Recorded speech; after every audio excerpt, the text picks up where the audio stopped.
Welcome दोस्तों, आप सभी जुड़ गए हैं मार्क फॉर प्राइम चैनल पर। आज मैं आपको ऐसी घटना के बारे में बताने जा रहा हूं जो इंटरनेट की दुनिया से जुड़े भयानक सच को उजागर करेगा और ये भी पता चलेगा कि इंसान अपनी इच्छाओं से तृप्त होने के लिए किस हद तक जा सकता है, जो इंटरनेट और हमारे समाज के दूसरे पहलू को भी दर्शाता है। 21वीं सदी की इस दुनिया में जहां इंटरनेट ने लोगों का रहन सहन बदल दिया, आज हम घर बैठे बैठे पूरी दुनिया को देख सकते हैं, कई जानकारियां प्राप्त कर सकते हैं, जैसे entertainment, game, music, video, chatting और भी बहुत कुछ हम लोग घर बैठे ही कर सकते हैं।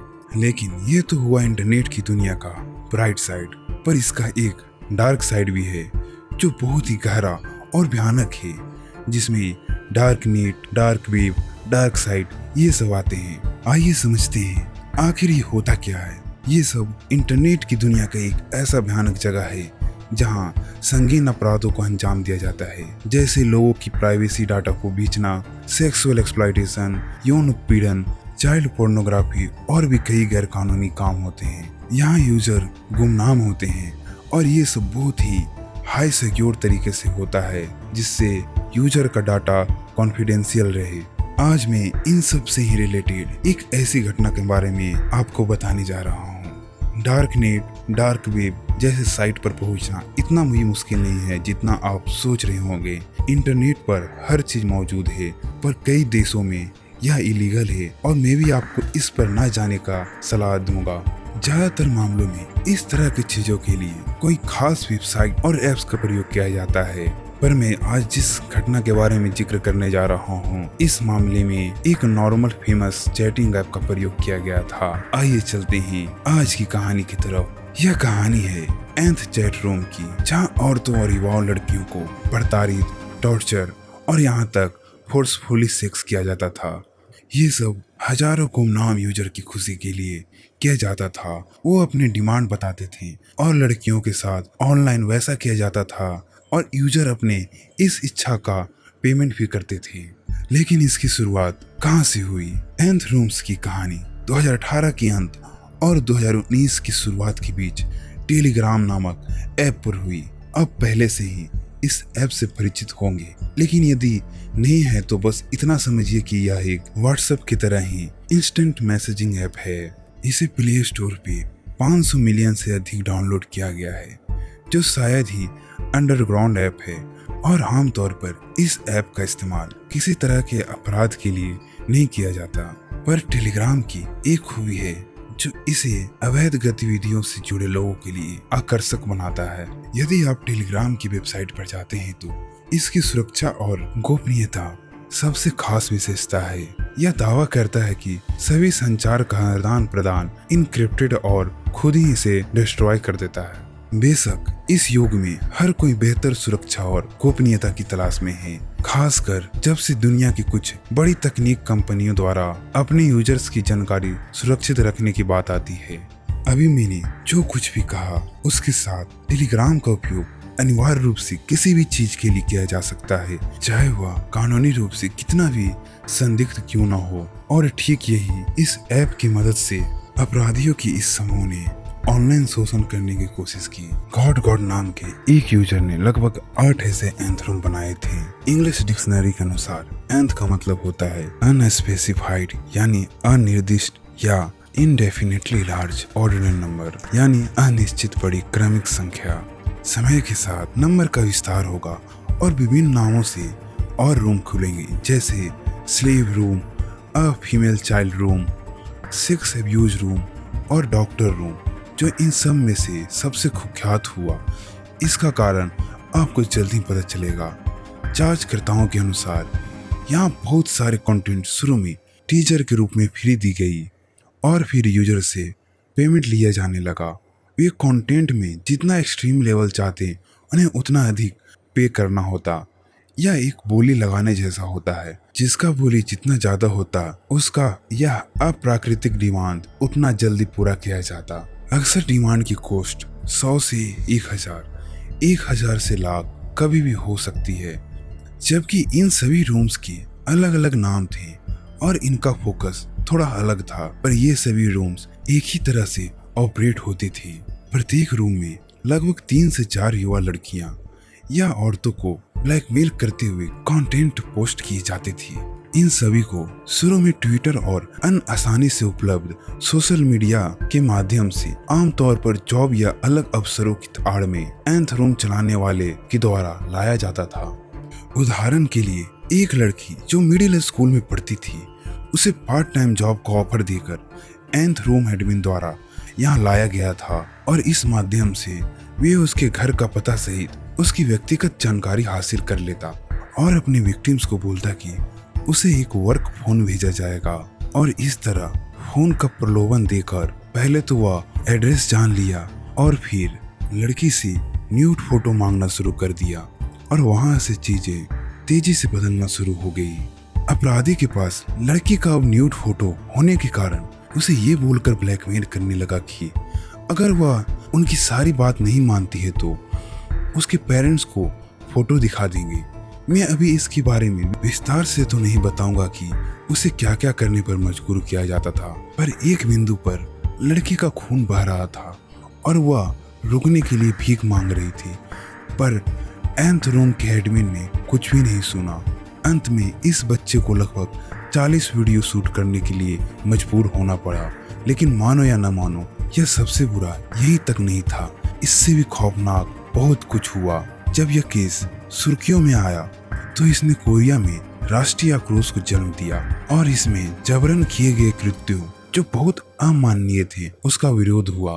एंथ रूम में भयानक अप्राकृतिक चीजों को बिल्कुल चरम की सीमा तक कराया जाता और इस तरह का कंटेंट पोस्ट किया जाता जिसमें लड़कियों को टॉयलेट का पानी पीने के लिए कीड़े मकोड़ों को अपने प्राइवेट पार्ट में लेने के लिए मजबूर किया जाता। सबसे कुख्यात उदाहरण कुछ ऐसे हैं जिसमें गुलाम महिलाओं को अपना शरीर को तराशने के लिए मजबूर किया गया था। ऐसा माना जाता है कि सभी एंथ रूम के कुल लगभग 103 विक्टिम्स थे, जिनमें से लगभग 25% टीनेजर्स और यहाँ तक कि छोटी बच्चियां थीं। लेकिन इसके दूसरे छोर पर बैठे लोगों का क्या? इस शोषण की दुनिया के पीछे के अपराधी कौन थे जो वास्तव में इस तरह के कंटेंट को खरीदते थे? जब इस एंथ रूम के संचालन की बात आती है तो 2020 के मध्य तक इस मामले के संबंध में लगभग 100 संदिग्धों को गिरफ्तार किया जा चुका है और उनमें से कम 18 को जेल हो चुकी है। मैंने शुरू में एंथ रूम का उल्लेख किया है, जिसका प्रारंभिक निर्माता गॉड नाम का एक यूजर था जो इस दुष्प्रभाव को शुरू करने वाला पहले लोगों में से एक था। लेकिन इसे एंथ रूम का सरगना नहीं माना जाता। यह टाइटल उस यूजर के पास गया जो खुद को बक्सा या द डॉक्टर कहता था। उनका कुख्यात बक्सा रूम कुछ सबसे चरम एंथ रूम की कंटेंट की होस्टिंग के लिए फेमस था। यहाँ वो कैसे एक्सपोज्ड हुआ और यह ठीक वैसा नहीं है जैसा आप उम्मीद करेंगे। 2019 में टीम फ्लेम के रूप में जानी जाने वाली महिला कॉलेज की 2 गुमनाम छात्राओं ने आयोजित पत्रकारिता प्रतियोगिता में भाग लेने का फैसला किया, जो कोरिया न्यूज एजेंसी के द्वारा संचालित किया गया था। उस वक्त कोरिया में कई यौन शोषण की घटनाएं घट रही थी और न्यूज में यही सब हेडलाइन था।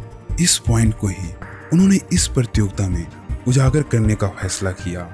अपना शोध करते हुए उन्होंने एक ब्लॉग खोजा जो एंथ रूम का विज्ञापन का था और वह तब था जब उन्होंने जो सबूत पाया था तो उसकी गंभीरता शुरू हो गई। उन्होंने पुलिस को सतर्क किया और उन्हें अपनी गुप्त जांच करने की अनुमति दी गई और इससे एंथ रूम के कई टॉप ऑपरेटर्स की गिरफ्तारी हुई, जिसमें वह सरगना लीडर भी था। जब द डॉक्टर की गिरफ्तारी की खबर सामने आई तो कोरिया में जनता का आक्रोश अब तक के उच्चतम स्तर पर पहुंच गया था, क्योंकि द डॉक्टर का नाम गोपनीय रखा गया था। लेकिन जनता इसे मानने के लिए तैयार नहीं थे और वो चाहते थे कि उसे और उसके सह साजिशकर्ताओं को सार्वजनिक रूप से पहचान की जाए। इसके लिए 5 मिलियन से अधिक लोगों ने पार्टीशन पर सिग्नेचर किया और ब्लू हाउस ने हार मानकर डॉक्टर को सबके सामने एक्सपोज्ड किया। इतना ही नहीं, उसे पब्लिक के सामने लाया गया। उसका नाम जो जुबिन था। जब उसे पहली बार पब्लिक में पेश किया गया था तो उसके गर्दन में बेल्ट, शरीर में पट्टियां और बेजान एक्सप्रेशन में था। उसने सबके सामने कहा कि मुझे उन लोगों के लिए खेद है जो मुझसे आहत हुए हैं। एक मॉन्स्टर के जीवन को समाप्त करने के लिए धन्यवाद, जिसे मैं रोक नहीं सका। हजारों, यहाँ तक लाखों लोगों ने इस मॉन्स्टर के पीछे के चेहरे को देखा, जो अपनी गिरफ्तारी के समय 24 वर्ष का स्टूडेंट था, जो एक चैरिटी के लिए वॉलंटियर भी था। यह सब एक परेशान करने वाले दोहरे जीवन की ओर इशारा करता है कि यू कैन नॉट जज a book by its cover. जब जो के घर पर छापा मारा गया तो वहां से $1,20,000 से अधिक संपत्ति मिली, जो हम सभी जानते हैं कि ये सारे धन बहुत संगीन और भयानक अपराध करके बनाया गया था। अब जो अपने कुछ साजिशकर्ताओं के साथ पकड़े जा चुके थे, लेकिन ध्यान देने की बात यह भी है कि यह सिर्फ एक तरफा स्थिति नहीं थी। एंथ रूम के ग्राहकों के बारे में क्या? इस मामले का एक और पहलू है जो कई लोगों को चौंका देने वाला है। लगभग 2,60,000 से भी अधिक अकाउंट इस एंथ रूम से जुड़े पाए गए, और जबकि कुछ रिपोर्ट में दावा किया गया कि ओवरलैपिंग और अलग अलग रूम में सेम प्रोफाइल के कारण संख्या लगभग 60,000 तक सीमित हो गई थी। ये संख्या अभी भी परेशान कर रही है। ध्यान रखें, टेलीग्राम यह सुपर सीक्रेट ऐप नहीं है जिसके बारे में केवल अपराधी ही जानते हैं। यह पूरी तरह से सेक्स ट्रैफिक रिंग थी, जो मूल रूप से दिन के उजाले में खुद को संचालित करती थी। और अगर वो 2 पत्रकारिता छात्र नहीं होती तो यह संभव है कि यह कभी भी प्रकाश में नहीं आता। इस मामले से जुड़ी अंतर्निहित गुमनामी को देखते हुए एंथ रूम के ग्राहकों के लिए सटीक जनसंख्या का डेटा पता लगाना बहुत कठिन है। लेकिन टीम फ्लेम के अनुसार उनकी जांच ने निष्कर्ष निकाला कि लगभग आधे यूजर कोरिया के थे और अन्य आधे दुनिया भर के अंतर्राष्ट्रीय यूजर थे। मामले को और भी खराब बनाने के लिए इन कस्टमर को नियमित योगदानकर्ता के रूप में भी जाना जाता था। उनमें से कई अपनी अपमानजनक कंटेंट को फ्री में पोस्ट करते थे। इसमें ध्यान देने वाली बात यह है कि यह उनके स्वयं के दुर्व्यवहार से संबंधित कंटेंट नहीं होती थी, बल्कि उनके अपने युवा परिवारों के सदस्यों सहित दूसरों के साथ दुर्व्यवहार था। अब मेरे द्वारा अभी बताई गई हर बात के आधार पर अब शायद इन लोगों को पूर्ण राक्षसों के रूप में चित्रित कर रहे हैं, और जबकि यह स्पष्ट रूप से सच भी है, लेकिन उन्हें पहचानना बिल्कुल आसान नहीं है। जो इंसान के रूप में हैवान हैं, उनमें से अधिकांश शायद सरल हैं, क्योंकि द डॉक्टर अपने दिन प्रतिदिन के जीवन में था।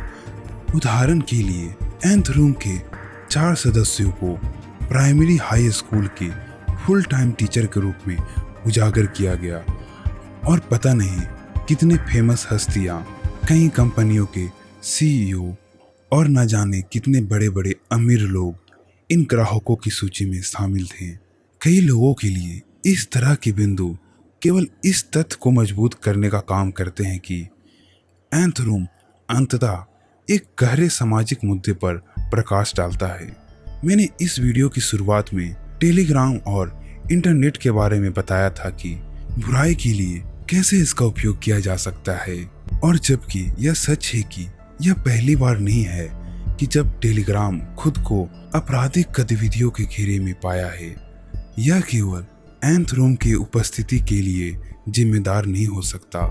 अंत में एंथ रूम के सरगना जो को 40 साल की जेल की सजा सुनाई गई, जबकि जनता उम्र कैद की सजा चाहते थे, और अन्य सह षड्यंत्रकारियों एंथ रूम के संचालकों को सजा कम हुई क्योंकि उनकी भागीदारी कम थी।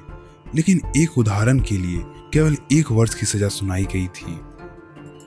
वर्ष 2020 में कोरिया सरकार ने अवैध रूप से फिल्माई गई यौन सामग्री को रखने, खरीदने या देखने पर रोक लगाते हुए कई कानून पारित किए और 2020 से पहले इस तरह के कंटेंट के खिलाफ वास्तव में कोई कानून नहीं था, जिसका अर्थ है कि अधिकांश एंथ रूम्स विक्टिम्स के पास उन ग्राहकों के पास जाने के अलावा और कोई रास्ता नहीं था जिन्होंने उन्हें देखने के लिए भुगतान किया और उनके साथ दुर्व्यवहार किया।